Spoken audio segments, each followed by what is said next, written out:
Good evening. I'm Chris Matthews. With President Bush out on the road promoting his Social Security plan, he's managed to reshape the ideological lines on big issues from the United States role overseas to an expansive role for government on abortion, gay marriage, education, tort reform, deficits, immigration, Medicare. So what does it mean to be a liberal or a conservative these days? Pat Buchanan is an MSNBC political analyst, and the Reverend Al Sharpton is founder and president of the National Action Network and is a former Democratic candidate for president. Gentlemen, I wanted you to look at the latest Gallup poll here on President Bush's job approval rating. It dipped in the past week from 57 down below 50 to 49. And according to the latest Opinion and Dynamics poll, Americans both under and over the age of 55, in fact, every age group, believe they would be worse off under President Bush's Social Security plan. So, Pat Buchanan, is this a winner or a loser for the president? In my judgment, in the long run, it is a winner, Chris, because I think it's a courageous thing the president is doing. He's trying to make this program solvent for the baby boomer generation and Gen X and Gen Y. Short-term politically, he's got a tremendous uphill climb. I think there's a real possibility he might not get it. But I do think at the end of the day, the American people will say, look, there was a grave problem there. The president exercised presidential leadership.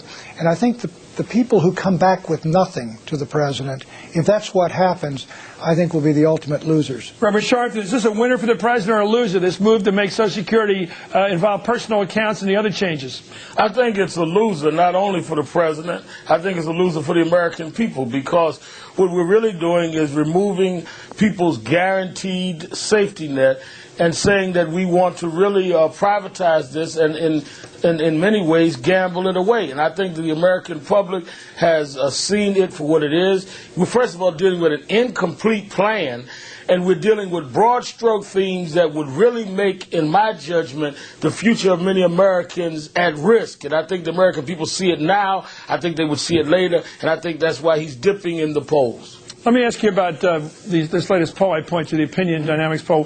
Why do you think every age category, including people who would just be starting off in work, think they're going to be losers under this plan, the Bush plan? Well, I think as soon as you start talking about Social Security, Chris, people who are over 65 and are getting it saying, why is he fooling around with this plan in any way? They're not looking at details. I think Al Sharpton is correct, Reverend Sharpton is correct. A lot of young people and others are saying, look, this personal plan, they're not sure whether they're going to get as much money as they were going to get. There's a real air of uncertainty. This is a very complex issue, and most people say, look, if it ain't broke, don't fix it, and they don't think it's broke. Does this fix it, though? How would personal accounts fix the long-term shortfall in Social Security, the fact that we have so many more people retired than working than we did in terms of the ratio? Well, I think down the road, but it's going to, in the short term, it's going to cost an awful lot of money. Who says in the long term it's going to fix the problem? President Bush. And that's the problem. We don't know how it's going to fix it. The only thing we're certain about is that it will cost a lot of money now, and there's an uncertainty down the road. And I think people of all age groups have a right to be very insecure about that. I don't think the president has been specific at all, other than the fact this is going to cost a lot of money, and we don't know if the light at the end of the tunnel is the train coming or sunlight. But Chris, suppose the president loses, Mr. Sharpton, Reverend Sharpton, he gets beaten, and he stops talking about Social Security reform by August. He's just given up because the numbers aren't there. The House leadership won't back him. Can't he go into the next election and say, I wanted to create an opportunity society for people of all ages. I was going to create a chance for a real Social Security improvement, a better life, more options, more money for people in the long run, real assets when they retire, and the Democrats stopped me in my tracks without an alternative. Does that help the Democrats in the next election? No. The problem with that argument, the scenario you lay out, let's say if he goes to August, is that the Republicans are in charge of the Senate and the Congress. How does he tell the American public that we stopped something that his own party, as some of them are questioning, and they had enough control of the House and the Senate to push through if they really, really wanted to do it? How does he say that in August when the public is rebelling and saying that they don't agree with his plan? And how does he say it when no one knows the specifics of the plan? Chris, I think you've got the exact right point. The president wins by losing. It's often happened. He will say, look, we all know we've got a serious problem.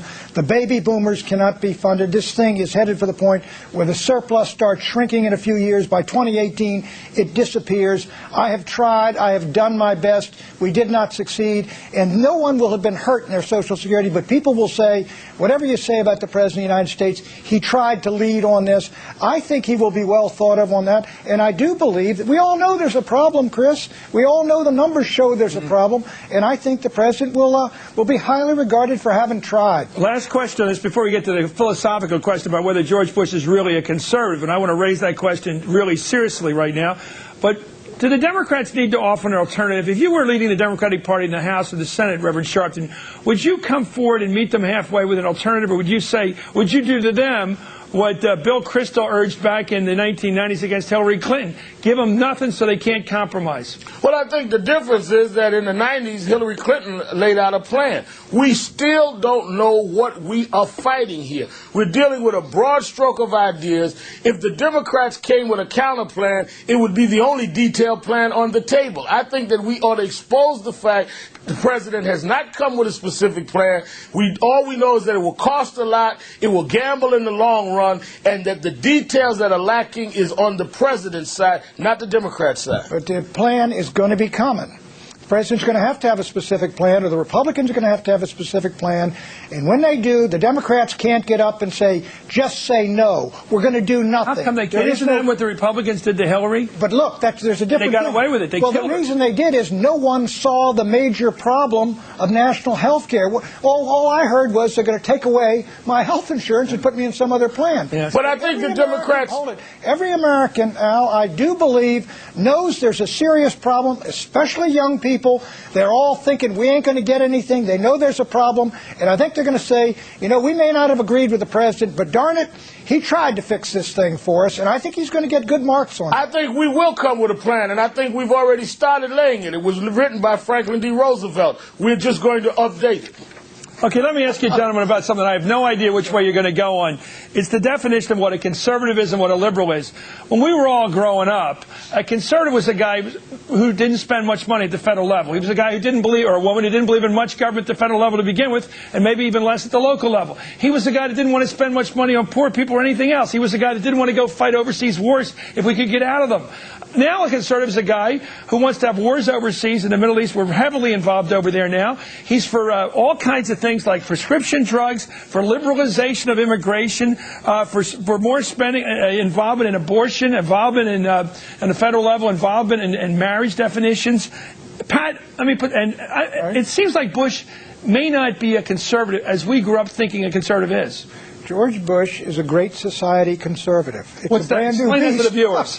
That's a hell of a definition. Well, he is not in the Goldwater-Reagan tradition of conservative or Taft. Is he a conservative in a case of... Is he a conservative? In my judgment, in many cases, he does have conservative ideas. Social Security reform is one of them. But I do not believe George Bush is a traditional conservative. He uses Reaganite rhetoric to cover up Rockefeller policies.